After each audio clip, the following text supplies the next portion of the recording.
et deuxièmement, des figures psychologisées du démoniaque qui sont à la charnière du trouble mental et du mal, et qui sont tout à fait présents dans notre espace politique contemporain avec des fonctions très précises.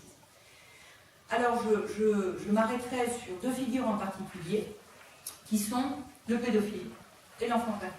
Et je développerai davantage sur l'enfant pervers, peut-être parce que le pédophile, c'est une figure plus évidente de ce qu'est aujourd'hui une relation. Ce qui m'amène à mon deuxième et dernier temps, on n'aura pas trois. Donc, alors, d'abord, j'ai dit diffraction du diabolique au XIXe siècle, d'abord du point de vue du sujet en souffrance, hein, et j'insiste à nouveau sur le caractère social de cette souffrance. D'un point de vue politique, on peut lire le geste aliéniste comme une double dépossession, hein, je reprends ce concept de dépossession à Robert Castel, qui coïncide avec l'émergence de la psychiatrie comme discipline, dans les deux sens du terme, hein, dans le sens discipline de savoir et en même temps d'un pouvoir disciplinaire qui s'appelle le corps. C'est la dépossession de ces idiomes du trouble social et politique qui correspond à la dépossession concrète de la famille et de l'organisation sociale par la psychiatrie. La famille et l'organisation sociale avaient pouvoir sur ses membres à l'esprit troublé, hein, on a les lettres de cachet, les conseils de famille, etc. Et la psychiatrie les dépossède au profit d'une institutionnalisation qui va couronner le processus d'individualisation et de psychologisation du diabolique. Alors ça passe par l'émergence naturellement de nouveaux objets psychiatriques, de la construction de nouveaux objets psychiatriques, de pair avec la prise en charge pratique des sujets. Et le geste essentiel de l'aliénisme, là, c'est la répudiation complète de la démonologie. Quand je disais ce topos aliéniste, c'est ça, c'est la répudiation de la démonologie. Parce que dès le début du 19e, hein, les psychiatres n'ont de cesse que d'opposer à la lecture chrétienne de la possession démoniaque et de la sorcellerie la grille d'intelligibilité de ce que Esquirol va nommer la démonomanie. Mais pas du tout dans le sens de Baudin, justement, mais dans le sens d'une maladie mentale, hein, de la même manière qu'il substitue aux convulsions des religieuses, l'épilepsie puis l'hystérie, en faisant dans l'ensemble des anciennes manifestations du diabolique des symptômes. Alors la démonomanie, c'est ce dont Esquirol fera une monomanie triste. Donc une monomanie, c'est une folie qui porte sur un objet particulier. La démonomanie, c'est un délire mélancolique caractérisé par des hallucinations de sabbat orgiaque avec des démons, des incubes et des succubes, etc. Alors, ce qui est très intéressant, c'est que cette démonomanie, elle est très finement articulée à d'autres espèces de délires religieux, dont la théomanie. Et l'érotomanie, qui est un délire érotique chaste, mais qui consiste à transformer l'objet aimé en déité. Donc, ce qui est très intéressant, c'est que, alors que les phénomènes diaboliques étaient bien spécifiés, individualisés à l'âge classique, hein, on ne confond pas les extatiques et les sorcières, ni avec les mystiques, bien qu'on pourrait discuter dans le détail, mais il y a quand même une individualisation très claire des phénomènes diaboliques. Et bien chez les aliénistes, hein, tissent un réseau qui recouvre un ensemble de différences fines qui étaient posées à l'âge classique, par la position d'un diagnostic qui finalement est assez massif, puisqu'il part du principe qu'il y a une série de folies dites religieuses. Que ce soit Satan ou Dieu, peu importe, hein, ce sont des folies dites religieuses. Et à partir des années 1850, c'est la deuxième étape, c'est l'hystérisation par les psychiatres des possessions collectives à travers ce qu'on appelait les épidémies d'hystérodémonopathie. Alors, la possession a perdu sa légitimité, mais elle continuait tout de même à fonctionner comme un idiome de la souffrance sociale dans les campagnes. On continue à avoir des épidémies de possession jusqu'au XXe siècle. Et le cas exemplaire de ça, sur lequel je ne vais pas m'étendre, hein, c'est la possession de Morzine, qu'a très très bien analysé Jacqueline Carrois à partir de 1857.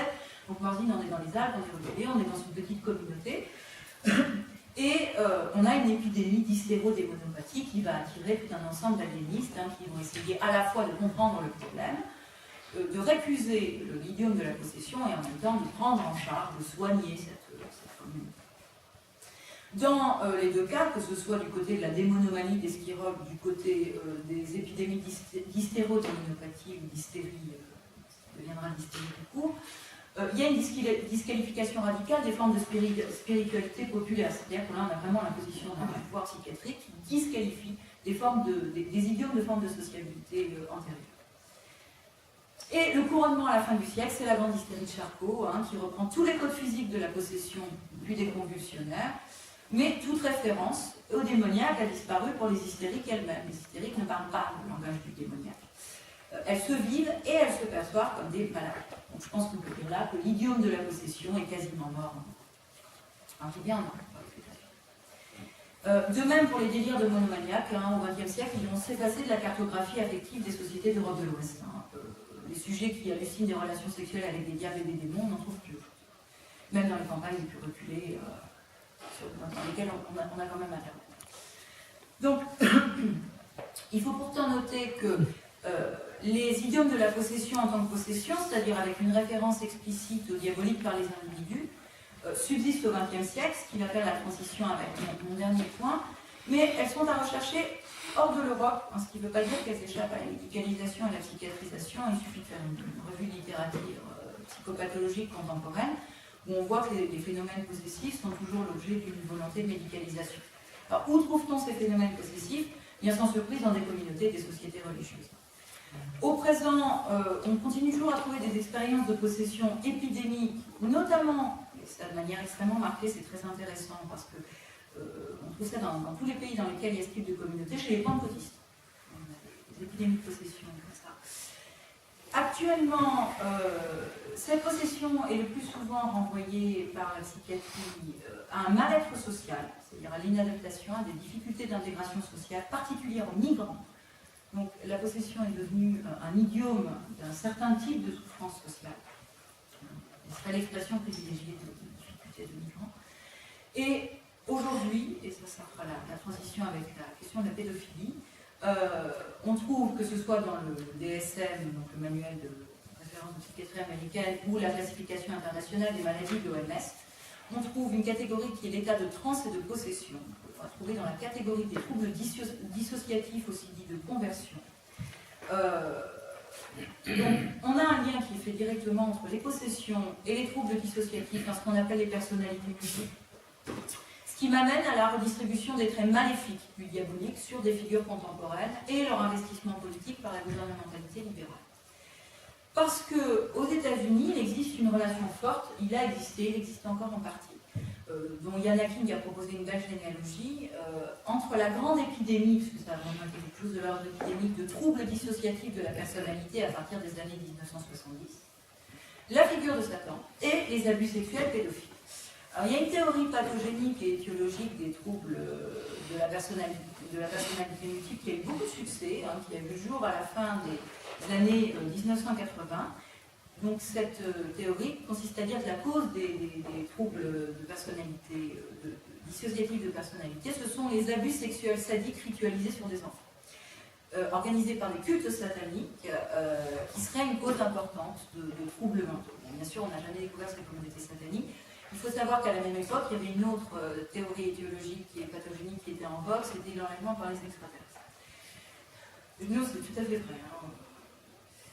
Donc, ce qui m'amène aux figures, au concept contemporain du diabolique, qui vient de nommer le mal, c'est le grand monstre pervers qui est le pédophile et l'enfant pervers. Alors, juste en guise de note, à cause de ces origines, de ce lien qui s'est tissé avec la sorcellerie entre la grande déviance sexuelle et le démoniaque, je pense qu'on comprend pourquoi on retrouve toujours la question du diabolique aujourd'hui au cœur de celle des grandes déviances sexuelles. Alors, ce qui s'est joué en parallèle du reflux du diabolique dans les idiomes du mal-être, c'est la problématisation psychiatrique de la perversité, c'est-à-dire de la malignité constitutionnelle et radicale, sous une forme tout à fait naturalisée et psychologisée, qui est un produit du 19e siècle. Et l'histoire du diabolique contemporain, on peut la réinscrire dans celle de la perversion. C'est l'histoire de la psychologisation du mal moral du 19e qui est directement liée au dispositif de sécurité, dont le rapport à la peur et à l'exclusion est directement en lien avec les objets de cette peur. Alors, pour le dire rapidement, il me semble qu'il y a 3 étapes de cette psychologisation de la malignité, qui débouche sur l'idée d'une malignité constitutionnelle naturalisée sur laquelle les traits classiques du diabolique sont redistribués. On a d'abord la psychiatrie criminelle des années 1820-1830, ce qu'analyse Foucault dans Les Anormaux, dans les grands procès de grands crimes fondateurs de la psychiatrie criminelle, qui sont des grands crimes de sang avec des décapitations, des meurtres d'enfants, et où on a la constitution de la première figure du monstre psychique par la psychiatrie, qui est irresponsable, mais dont le corps social doit se préserver, avec l'application implicite d'une pensée de la défense sociale. La deuxième grande étape, c'est la théorie de la dégénérescence de Morel, 1860, bon, très connue, et en parallèle, la criminologie fondée sur des bases darwiniennes, je pense notamment à Lombroso, et leur continuation. Donc ça produit l'idée, pas simplement la représentation, aussi des pratiques selon lesquelles le mal est vissé à l'esprit et au corps du sujet, et qui se manifeste sous forme de tares morales et physiques héréditaires. Donc c'est toute la cohorte des demi-fous, des anormaux, qui va de pair avec le renforcement de la problématique de la défense sociale et la projection du racisme à l'intérieur même de la société, qui va justifier et renforcer des interventions d'ordre disciplinaire. Pour l'instant, elles sont plus disciplinaires que biopolitiques. Alors, pour développer un peu, ça répond et ça suscite un affect social dont les effets sont aussi politiques, et qui est propre à cette période du 19e, qui est l'angoisse. La théorie de la dégénérescence, elle entre en résonance avec la politique de l'Empire bourgeois, puisqu'elle contribue à conjurer des peurs en participant à un programme global de mise en ordre hygiéniste, où on sait que convergent des politiques sanitaires, des politiques criminelles, des politiques urbaines et des politiques géographiques. Donc à partir de juin 48 et de l'insurrection de 1851, on a effectivement la constitution d'une peur du prolétariat et des classes laborieuses qui rejoint la crainte émergente dont on a parlé hier, du socialisme et de l'anarchisme. Donc la théorie morale, la théorie de la dégénérescence, elle est rassurante pour cette époque, il y a quelque sympathique, parce qu'elle pathologise le prolétaire et le délinquant, elle propose pratiquement et concrètement les outils de leur identification perceptive au dispositif de gestion de l'ordre public, notamment à la police, puisqu'elle identifie toute une série de stigmates physiques qu'on peut reconnaître au premier coup d'œil, ce qui est extrêmement pratique. C'est très bien pour l'anthropométrie. Et elle définit surtout un programme de prophylaxie sociale en réponse à l'ensemble de ces difficultés. Mais en contrepartie, elle renforce aussi l'angoisse de la corruption et de la décadence d'une société, d'une civilisation en proie à sa névrose. Donc ce croisement entre la réassurance et l'angoisse, je pense qu'on peut clairement le trouver dans cette forme de racisme spécifique de la théorie de la dégénérescence. Alors Morel est très sympathique puisqu'il relativise le racisme xénophobique notamment en expliquant qu'il faut arrêter de considérer que les peuples africains sont inférieurs, mais il le transpose à l'intérieur de la société. Les variétés dégénérées, donc prolétaires alcooliques, épileptiques, crétins, aliénés, anormaux, demi-fous, etc., forment des races maladivement transformées. Donc, ce que fait la théorie de la dégénérescence, c'est qu'elle produit des images d'une monstrueuse parade de l'humanité qui est à la fois informe et intrinsèquement infirme, qui se corrompue jusqu'au traitement de la biologie. Le danger menace de l'intérieur, donc tous ces monstres qui étaient ceux des grands procès des livres d'histoire, eh bien ils sont sortis des grands procès des livres d'histoire, ils sont partout maintenant parce qu'ils sont désormais ordinaires.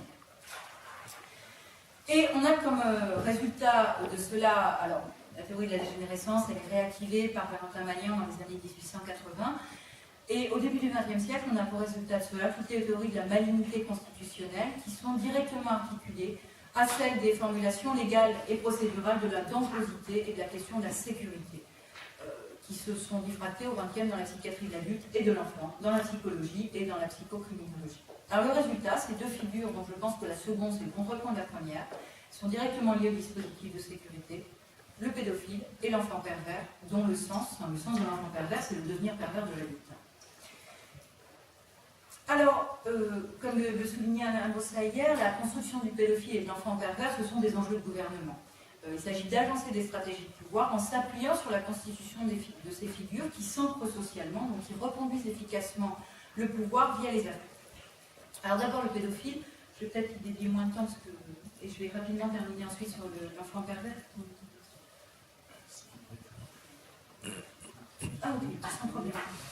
Donc, le pédophile, c'est un objet de panique morale depuis les années 1990 en Europe, et en particulier aux États-Unis. On ne revient pas sur ces histoires de sectes satanistes et de viol sur enfants, avec la construction des personnalités multiples, mais on trouve ça aussi dans des choses qui nous sont peut-être plus familières, qui sont en France et en Belgique, il y a cette figure du grand monstre sexuel qui a été Marc Dutroux.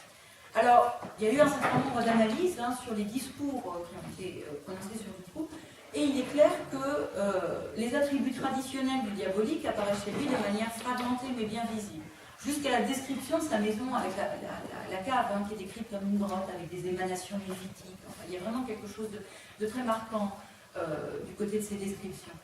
Et c'est notamment une analyse de Marc Litz qui a montré dans quelle mesure non seulement la presse mais aussi les médecins ont fait endosser à Dutroux l'ensemble des attributs traditionnels du diable. Et ils ont même adjoint à ces descriptions l'hypothèse, je ne sais pas si vous vous souvenez, mais d'un réseau lié à un culte sataniste.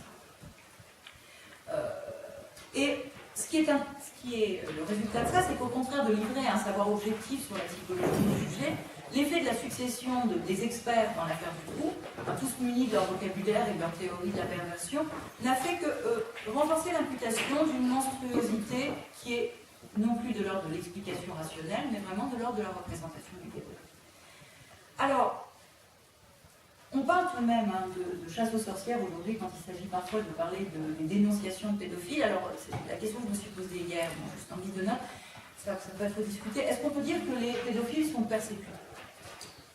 C'est une bonne question, puisque la question de la persécution, elle peut se poser ici en rapport avec des dispositifs d'exclusion radicale. C'est-à-dire que lorsque l'on a affaire à ce que l'on appelle la pédophilie, le dispositif qui est appliqué, c'est un dispositif de soustraction de la société. Je reviendrai après sur la rétention sûreté.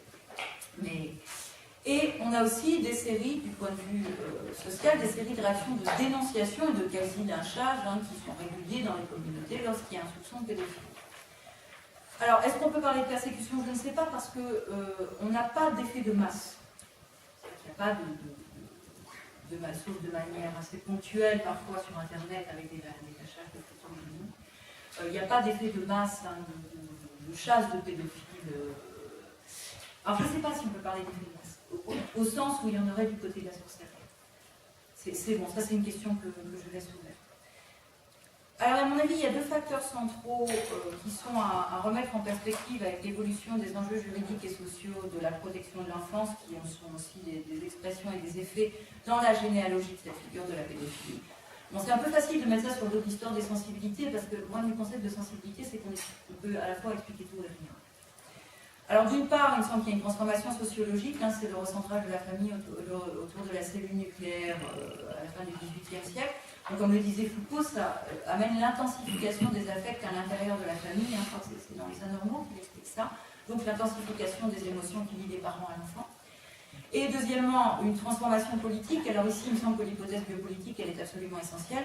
C'est ce que Lucas soulignait hier, c'est l'idée que l'enfance est un capital humain à protéger. C'est un devenir adulte à faire fructifier, à faire prospérer, donc à soigner, à protéger, à faire grandir, etc. Et ça nous amène à la question de l'enfant pervers, sur laquelle je vais m'étendre peut-être un peu plus analytiquement, pas plus longuement, mais plus précisément, parce qu'il me semble que c'est peut-être pour vous une figure moins évidente du diabolique contemporain. Alors, juste au cas, pour vous donner un petit exemple concret, il y a eu ce film qui est sorti, je crois, il y a 2 ans, qui s'appelle We Need to Talk About Kevin. Alors, je ne sais pas si quelqu'un l'a vu. Ça, c'est une figure extrêmement claire de ce que peut être l'enfant pervers. Je pense que c'est une manière de donner une image concrète de ce que ça peut être. Dans quelle mesure c'est raccordé à la perception qu'on peut avoir de lui-même. Alors, qu'est-ce que c'est que l'enfant pervers? Eh bien, c'est les troubles comportementaux, l'encapsulage des troubles comportementaux des enfants indisciplinables. C'est le délinquant et le criminel en puissance, celui dont un programme CNRS, je vous rappelle quand même qu'il y a un programme élaboré par 2 chercheurs au CNRS il y a quelques années, je pense que ça date de 2005, proposait de dépister la maternelle. Donc, la généalogie de l'enfant pervers, eh bien, ça remonte à la figure de l'enfant incorrigible dans la première moitié du siècle, que Foucault retrace dans Les Anormaux, et elle procède de l'achèvement de la médicalisation et de la psychologisation du multirécidiviste. Alors, de fait, c'est une figure qui est omniprésente dans la seconde moitié du siècle. J'ai dépouillé un peu plus de 80 000 certificats des archives de Sainte-Anne en 2011-2012 et c'est absolument intéressant de trouver l'enfant débile pervers un peu partout dans les certificats psychiatriques. Mais c'est Ernest Dupré, sinistre personnage, neuropsychiatre à la Belle Époque et maître de l'infirmerie spéciale de la préfecture de police de Paris, qui lui a donné sa figure contemporaine. Alors à travers l'idée de perversion instinctive, qui sont renvoyés à ce qu'il appelle une constitution perverse. Ça, c'est dans les années 1910, qui renvoie à une maladie organique neurocérébrale, donc psychologique, en conséquence.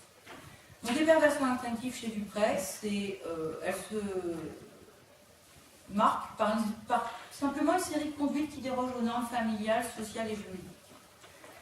Donc, ce sont des déviances. Et donc, Dupré couronne le processus qui était commencé avec la dégénérescence, puisque pour lui, on est pervers jusqu'au tréfonds de l'organisme, et on ne peut absolument pas échapper à ce qui est conçu comme un destin. Donc, il ne faut pas du tout considérer que c'est une théorie marginale, puisque la théorie de Dupré, ça restera une référence classique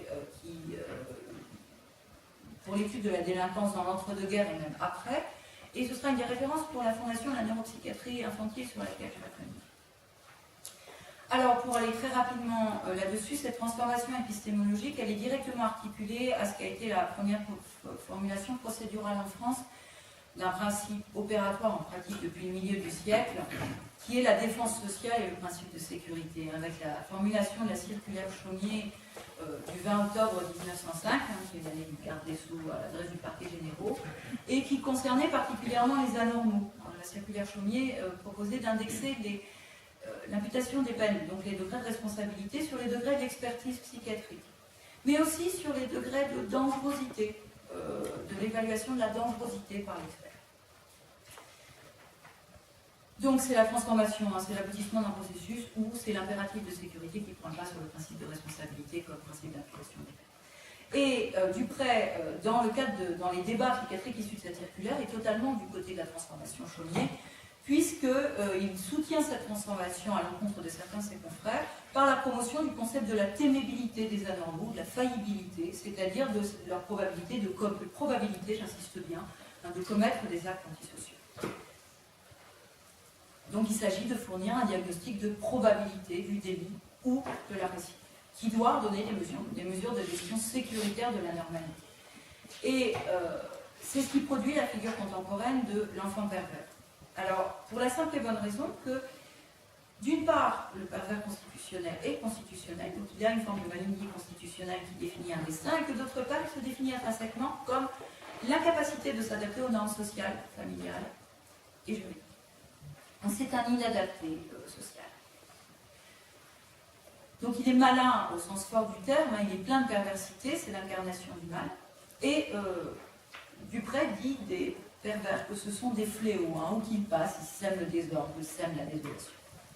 Je cite Duprey, c'est la seule citation sur laquelle je vais développer. Dans tous les milieux où il séjourne, le pervers est un fléau, fléau de famille, d'école, d'atelier, de régiment, d'asile, car il devient un agent de corruption, d'indiscipline, de révolte et d'actif contagion du vice.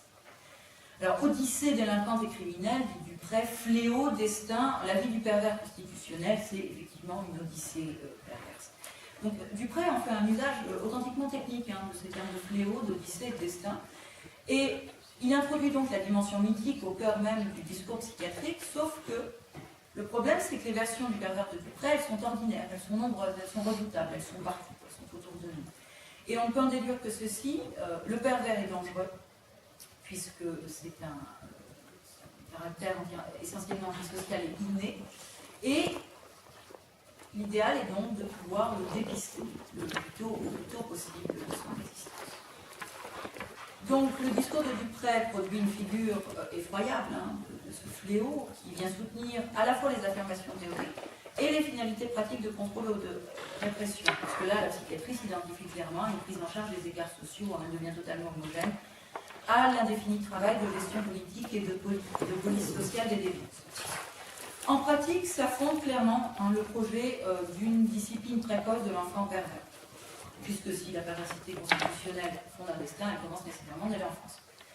Donc, 5 phases chronologiques, selon Duprey, du destin pervers, l'enfance, la phase familiale puis scolaire, puis la phase militaire, puis la phase professionnelle, puis la phase judiciaire, puis administrative, puis pénitentiaire. Donc les pervers instinctifs sont prédestinés à la prison et à l'enfermement pour des motifs sécuritaires. La prison, c'est leur lieu électif, nous dit Duprey. Et enfin, ils sont déjà des délinquants juvéniles.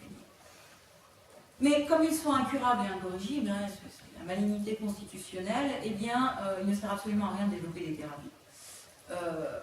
Et de ce point de vue, le pervers de Duprey, c'est clairement le frère, pourrait-on dire laïque, de l'enfant du diable, un peu Muchlinglé, qui est cet enfant qu'on appelait l'enfant du diable au XXe siècle, au début du XXe siècle, en particulier en Belgique. Dans le catéchisme catholique, c'est celui qui récidive dans les actions de plus en plus graves.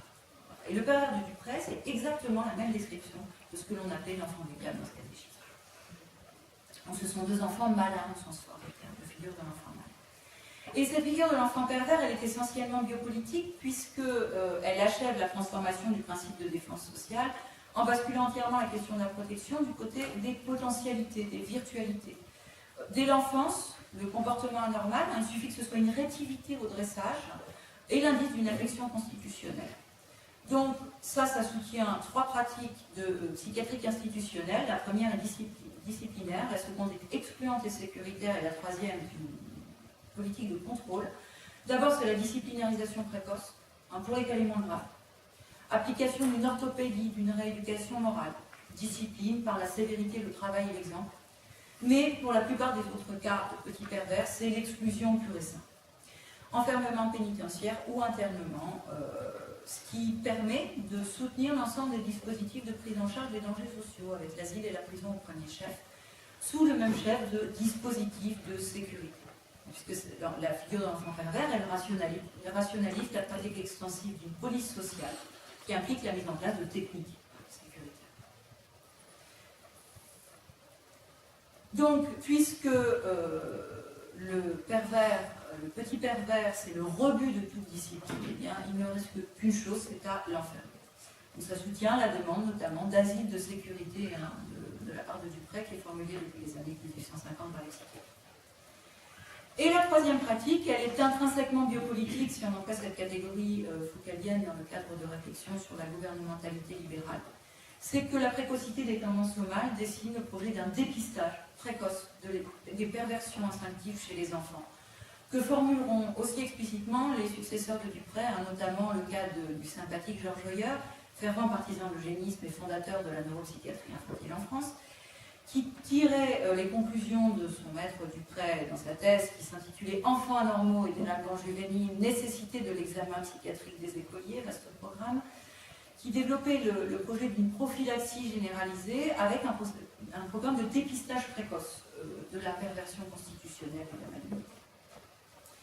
Alors, ce sont des projets qui ont été formulés avant Hoyer, par Bourneville, par Rubinovitch, par Paul Goncourt, par Binet, mais Hoyer lui donne une extension sans précédent puisqu'il s'agit de commencer à dépister ces petits pervers dès le début de l'âge scolaire. Avec un examen médico-psychologique exhaustif dont le critère, quel est le critère? C'est pas du tout la souffrance du sujet, quoi que ce soit, c'est l'adaptation sociale des comportements. Donc, juste pour conclure, alors comment ces figures, que ce soit celles de... termine sur la question du dépistage, pour rappeler, en 1950, il y avait encore une salle verrouillée des enfants pervers à Paris, à l'hôpital des enfants malades, dans le service de neuropsychiatrie infantile, 1950. Une salle verrouillée à double tour. Et il y a toujours l'idée de ce dépistage précoce, alors qu'on va retrouver aussi aujourd'hui du côté de la question de la schizophrénie. Donc, la figure de l'enfant pervers, ça achève la transformation de la psychiatrie en institution de contrôle au niveau de la normalisation des populations. Donc, pour conclure, comment ces figures peuvent fonctionner au niveau macro et micro-social en dehors du discours psychiatrique? Parce que leur point d'approche socio-affective, c'est aussi ce à quoi elles servent, c'est maintenir un niveau de terreur acceptable, qui se manifeste de manière privilégiée sous la forme, dans notre monde contemporain, sous la forme de la panique morale. Que ce soit la pédophilie comme la perversité constitutionnelle, que nous qu'on lui donne, ça constitue un élément essentiel du discours politique de justification indéfinie de la défense sociale, ainsi que du soutènement d'institutions et de dispositifs pratiques locaux de contrôle, de maintien de l'ordre et d'enfermement, bien au-delà des populations qui sont censées au départ cibler. La rétention de sûreté, au départ, qui est quand même directement accrochée à la question de la délinquance sexuelle, donc un enfermement indéfini. Le fichage systématique des délinquants sexuels qui s'étend par la suite au-delà des délinquances sexuelles, la surveillance généralisée via des projets de campagne de dépistage de population,